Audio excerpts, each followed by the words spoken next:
Gusto niya makasumali. Kukunin niya rin lahat ng toys.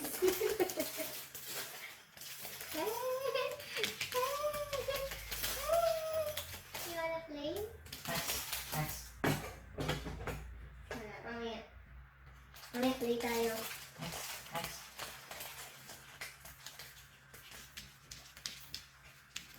Okay.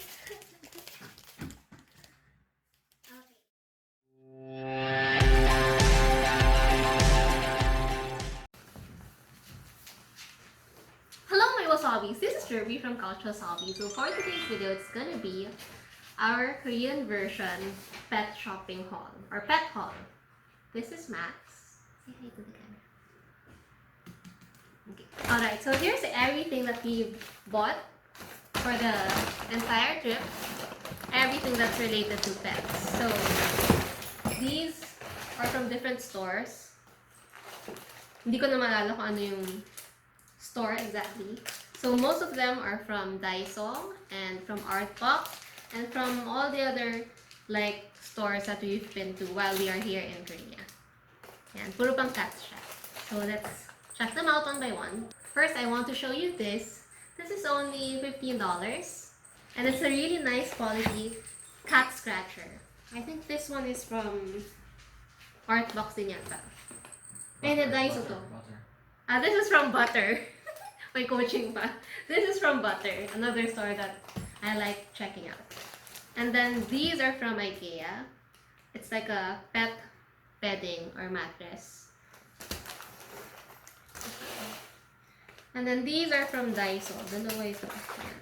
These are from Daiso. So cute. It's only $2. That's about 80 to 90 pesos. And then ito rin from Artbox. Para siyang kitty head costume. So ito yung isa. Yan. Perfect for Snowy or whoever can fit in these. Wala siyang size. So hindi ka makakapili ng size. And the design is at random. Hindi ka rin makakapili. So just get a box and hopefully maganda yung nakuha mong design. So we got 2 of these from Artbox. These decals are from Daiso. Apat lang ba? I think 5 yung ganito namin. Wala lang dito. So, these are $1 each. And then we got also a lot of pet supplies like toothbrush for pets for $1 lang. And big swabs to clean their ears.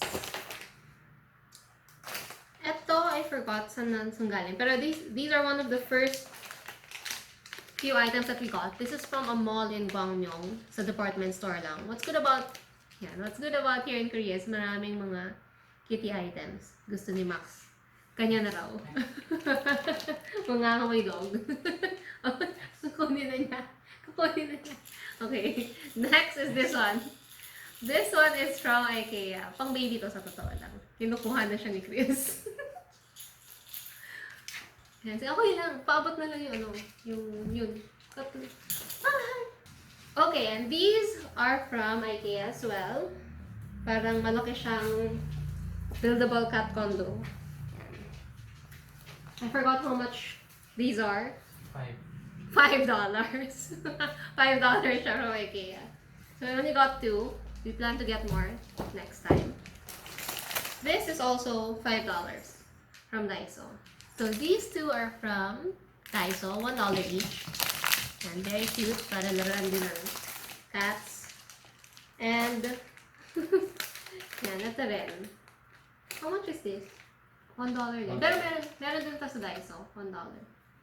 Yan, kasi gusto niyang laruin lahat ng cat toys. Yan. Okay na. Anyway, so I guess that's all for today. I hope you guys enjoyed this video.